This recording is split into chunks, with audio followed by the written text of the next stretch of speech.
कि आपने कोई ट्रेनिंग ली कि इट्स मोर नेचुरल और it's what you self taught, और या ये जो भी आप माशाल्लाह पढ़ रहे हो, गा रहे हो, ये आपने खुद पिक किया?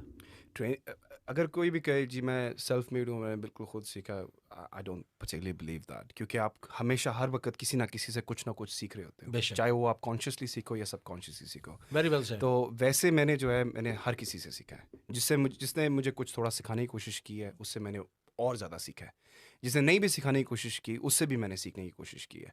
इन टर्म्स ऑफ, आप से फॉर एग्जांपल आप देख लीजिए कि मेहंदी हसन साहब, क्या right? बात क्या है! उनका क्या उनका बात है। बात उनका है! उनका एक इंटरव्यू मैं सुन रहा था, उसमें उन्होंने जो है दरबारी राग और जौनपुरी राग का हाँ, जो है फ़र्क बताया था। बिल्कुल। अब वो देखें, इतना पुराना रिकॉर्ड हुआ वो मुझे मिला, और उनको ऑब्वियसली अगर, सुभान अल्लाह! और हज़रत अली का यही फरमान है कि आपने किसी से एक लफ्ज़ भी सीखा तो वो आपका उस्ताद है। उस्ताद है, क्या बिल्कुल, बात है। तो वो सुभान अल्लाह! तो इन टर्म्स ऑफ उसमें एक मैं उस्ताद का नाम लूँगा तो बहुत उस्ताद हैं। बिल्कुल। हाँ, तो इसलिए आपसे मानी भाई, आपसे मैंने बहुत कुछ सीखा है। नहीं यार। हँसाना किसी को, किसी की हँसी में अपनी हँसी को पाना, that's one of the most amazing things.